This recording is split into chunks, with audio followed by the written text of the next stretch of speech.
I'm your host, and in today's episode, we'll delve into the recent developments in Nagorno-Karabakh.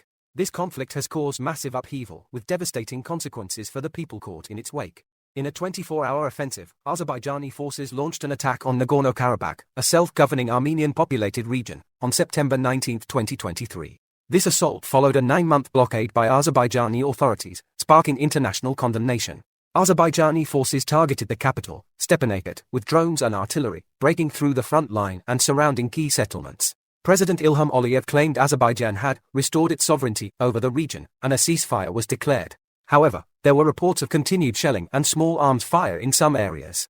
Thousands of Armenian civilians fled their homes, with Armenia's prime minister accusing Azerbaijan of ethnic cleansing in Nagorno-Karabakh.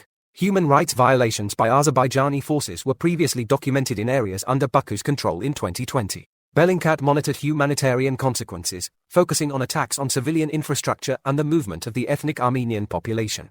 Azerbaijan declared an end to operations on September 20, but gunfire could still be heard in some areas. After the Azerbaijani victory, more than 100,000 ethnic Armenians fled Nagorno-Karabakh, leaving it virtually empty. This mass exodus was deemed ethnic cleansing by Armenia. The regional capital, Kankendi, known as Stepanakert to Armenians, appeared deserted. Al Jazeera reported the central square littered with empty chairs, remnants of those waiting for evacuation.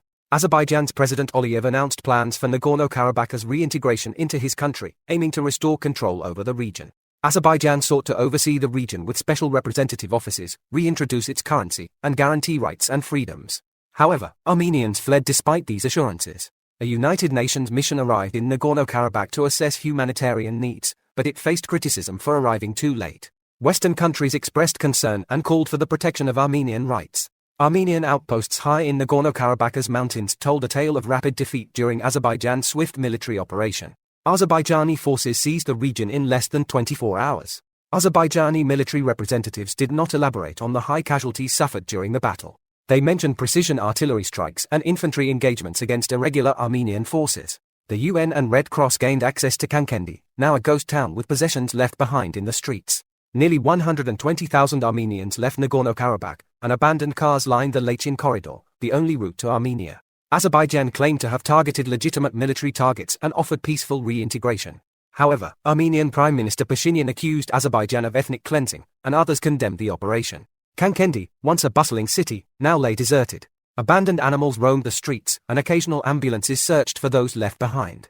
Russian peacekeepers had left some checkpoints in the city. Azerbaijan aimed to rebuild Kankendi, providing ambulances, revamped mobile networks, and connecting the city to the electric grid. They hoped former residents would return. However, rebuilding trust and a sense of safety were paramount. The scars of past conflicts loomed large, necessitating not just infrastructure restoration but also fostering faith in coexistence. Azerbaijan sought to restore Kankendi after suffering from occupation for 30 years. They called on the Armenian population to return, aiming for reconciliation and reintegration. However, trust remained elusive, given the history of distrust and violence between the two populations. Azerbaijani children learned about a massacre by Armenians in 1993, fueling mutual animosity. In the recent conflict, Azerbaijan aimed to peacefully reintegrate the civilian population. Yet, Armenians remained skeptical, leaving behind their homes and businesses. Beyond geopolitics and territorial disputes, the Nagorno-Karabakh crisis exposed the human cost of conflict. Stories of hope, resilience, and the quest for a peaceful future reminded us of the individuals affected.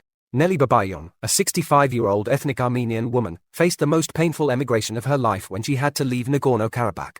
Having previously fled violence in Baku and Luhansk, she arrived in Nagorno-Karabakh in 2022. Just a year later, Azerbaijani troops took control of her village, Ngi, in easternmost Nagorno-Karabakh. She described chaotic days when separatist leaders arrived to disarm ethnic Armenian soldiers. Russian peacekeepers were present, but their response to the situation was limited, causing distress among the local population. The villagers were eventually told they had 2 days to leave, and the order's origin remained unclear. Babayan had to rely on dwindling supplies of food due to a de facto blockade imposed by Azerbaijan since December 2022. Babayan's journey to northeastern Armenia reflected the broader exodus of Armenians from Nagorno-Karabakh. Despite her challenges, she remained hopeful for a peaceful resolution to the conflict. As we reflect on these events, we're reminded that dialogue, diplomacy, and compassion should take precedence over conflict. The Global Ops Report will continue to follow these developments, striving for a world where peace prevails. Thank you for joining us on this extended episode of the Global Ops Report. Until next time, stay informed, stay compassionate, and stay hopeful.